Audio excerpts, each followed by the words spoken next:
Ustaz, pada malam pertama pernikahan saya mengetahui istri saya tidak gadis lagi.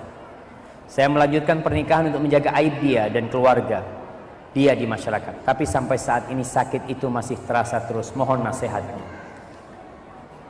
Sakit apa nih? Sakit hati ya. Ma'asyiral muslimin wal muslimat rahimakumullah. Rasulullah sallallahu alaihi wasallam bersabda, kullu bani Adam khata'.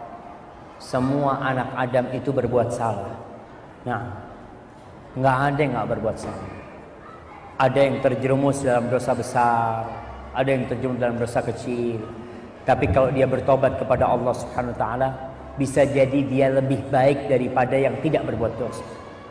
Allah ketika menceritakan tentang penghuni surga di surat Ali Imran ayat 132 kalau nggak salah, Allah mengatakan walladzina idza fa'alu fahishatan aw zalamu anfusahum dzakarullaha fastaghfaru lidzunubihim wa man yaghfiru dzunuba illallah wa lam yusirru ala ma fa'alu wa hum ya'lamun. Kata Allah Subhanahu wa taala, penghuni surga adalah orang-orang yang ketika mereka berbuat dosa, fahisyah, dosa besar, zina mungkin dia melakukan, atau mereka melakukan dosa-dosa kecil, mereka ingat kepada Allah, mereka kembali kepada Allah Subhanahu wa taala dan dia berhenti berbuat dosa, tidak melanjutkan dosa-dosa itu, maka dia akan menjadi penghuni surga. Alladzina idza fa'alu fahishatan aw zalamu anfusahum dzakarullaha fastaghfaru lidzunubihim wa man yaghfiru dzunuba illallah wa lam yusirru ala ma fa'alu wa hum ya'lamun.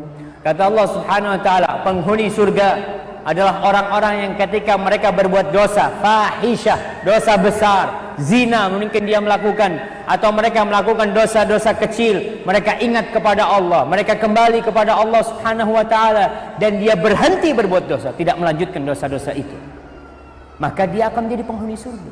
Kalau istri kita tidak perawan lagi, mungkin karena dia dulu ya pergaulannya nggak benar, atau mungkin dia diperkosa, dia ditipu macam-macam, kemudian istri kita bertobat, cukup. Man taba taballahu alaihi. Barang siapa yang bertobat, Allah akan menerima tobat dia.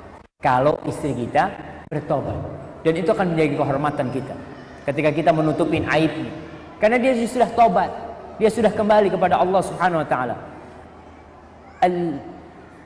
Al-Imam Ibnul Qayyim rahimahullahu taala, dia menjelaskan tentang ucapan seorang salaf. Sebagian salaf mengatakan yang artinya ada dosa yang memasukkan hamba ke surga dan ada ibadah yang memasukkan hamba ke neraka.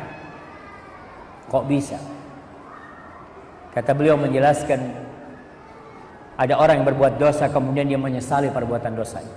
Dosa itu menghantui dia, ada di depan mata dia, terus dia takut dengan dosa itu, takut nggak diampuni sama Allah. Dia terus beramal, mendekatkan diri kepada Allah sampai akhirnya dia masuk surga. Tapi ada orang yang berbuat ketaatan kepada Allah, lalu dia bangga, dia merasa baik, merasa orang lain rendah, ujub. Akhirnya ujub dia, kebanggaan dia dengan ibadah itu membuat dia masuk neraka. Maka kalau dikatakan tadi nih, kalau istri antum udah nggak gadis tapi dia sudah bertobat kepada Allah, lanjutkan dan semoga diberkahi oleh Allah Subhanahu wa taala, karena kesabaran antum menghadapi dia. Dan si wanita itu juga harus berterima kasih kepada suaminya yang menjaga kehormatan dirinya dan tidak membuka aibnya. Tapi kalau istri kita udah nggak perawan tapi masih nggak tobat, ya jangan, hati-hati.